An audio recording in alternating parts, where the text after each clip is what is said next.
Hello everyone, I have decided to come back to India. Yes, मैं अपने देश, अपने घर इंडिया वापस आ रहा हूँ एजुकेशन मिनिस्टर धर्मेंद्र प्रधान का रेजिग्नेशन मांगने के लिए। इतने दिन से आप सब देख ही रहे हो कि हम सोशल मीडिया पर आवाज़ उठा रहे हैं कि पेपर लीक के कारण जिन नीट के बच्चों ने सुसाइड की और जो लाखों स्टूडेंट्स की मेहनत बर्बाद हुई है, उसके लिए तो धर्मेंद्र प्रधान को रिजाइन करना ही चाहिए। 8 लाख बच्चों ने हमारी पिटीशन साइन की है। Crores of people have supported this demand on social media as well. And not just that, देश में कई सारी जगहों पर इसको लेकर प्रोटेस्ट भी तो हो रहे हैं, जैसे लखनऊ, जयपुर, महाराष्ट्र, दिल्ली, लेकिन फिर भी इनको कोई फर्क नहीं पड़ रहा। आज नीट के 22 लाख स्टूडेंट्स, सीबीएसई के 17 लाख स्टूडेंट्स, सीयूईटी के 16 लाख स्टूडेंट्स और एसएससी जीडी के 40 लाख स्टूडेंट्स, ऐसे 1 करोड़ से ज्यादा स्टूडेंट्स हैं जिनकी जिंदगी के साथ मजाक किया गया है सिस्टम द्वारा। इसकी वजह से स्टूडेंट्स बहुत ही ज्यादा एंशियस और परेशान है अपने फ्यूचर को लेकर। किसी को तो इसकी जिम्मेदारी लेनी होगी। इतने बड़े ब्लंडर के बाद भी अगर एजुकेशन मिनिस्टर रिजाइन नहीं करते तो इसका मतलब इस देश में अकाउंटेबिलिटी नाम की कोई चीज बची ही नहीं है। ऐसा लगता है कि सिस्टम जितनी चाहे उतनी गलतियां कर सकता है और उसके लिए कोई कॉन्सिक्वेंसेस है ही नहीं। सारे कॉन्सिक्वेंसेस स्टूडेंट्स के लिए है। ऐसा कब तक चलेगा? इसलिए अब वक्त आ चुका है, हम सबको साथ आना होगा और भारत के संविधान के रास्ते पर चलते हुए पीसफुली अपनी आवाज उठाकर धर्मेंद्र प्रधान के रेजिग्नेशन की डिमांड करनी होगी। अगर हम सब साथ मिलकर आवाज उठाएंगे तो जरूर इनको हमारी बात माननी होगी। मैंने डिसाइड किया है, मैं 6 जून सैटरडे सुबह दिल्ली आऊंगा। आप सब मुझे एयरपोर्ट पर मिलिए।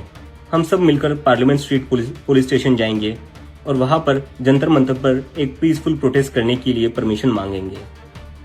इंडिया का कॉन्स्टिट्यूशन हमें राइट देता है कि गलत के खिलाफ हम पीसफुल तरीके से अपनी आवाज उठा सकते हैं। उसी कॉन्स्टिट्यूशन के अकॉर्डिंग हम अपनी आवाज उठाएंगे और मैं उम्मीद करता हूँ जितने भी कॉकरोच जनता पार्टी के सपोर्टर्स हैं और जितने भी स्टूडेंट्स और यूथ इस सिस्टम से परेशान हैं, वो इस प्रोटेस्ट में शामिल होंगे। जिसको लगता है धर्मेंद्र प्रधान एजुकेशन मिनिस्टर जो है हमारे, उनको रिजाइन करना चाहिए, वो सभी लोग इस प्रोटेस्ट में शामिल हो जाए। मेरे फ्रेंड्स और फैमिली को डर है कि मुझे एयरपोर्ट से ही अरेस्ट कर लेंगे और फिर जेल भेज देंगे, लेकिन मुझे अभी भी उम्मीद है कि आज भी हमारा देश एक डेमोक्रेसी है और हमें पीसफुली प्रोटेस्ट करने की परमिशन मिल जाएगी। I want to make it clear, I am a big admirer of Gandhi, Ambedkar, Bhagat Singh and Nehru, and I believe in the Constitution of India more than anything else, जो हम सबको एक democracy में अपनी आवाज रखने का right देता है।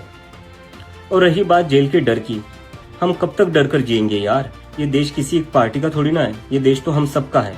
हमारे फ्यूचर का सवाल है, हमारे फ्यूचर बर्बाद हो रहा है और ये अब हम सबकी जिम्मेदारी है कि जब भी इस देश में किसी के साथ कुछ गलत हो तो हम सबको आवाज उठानी चाहिए in a very peaceful and democratic manner.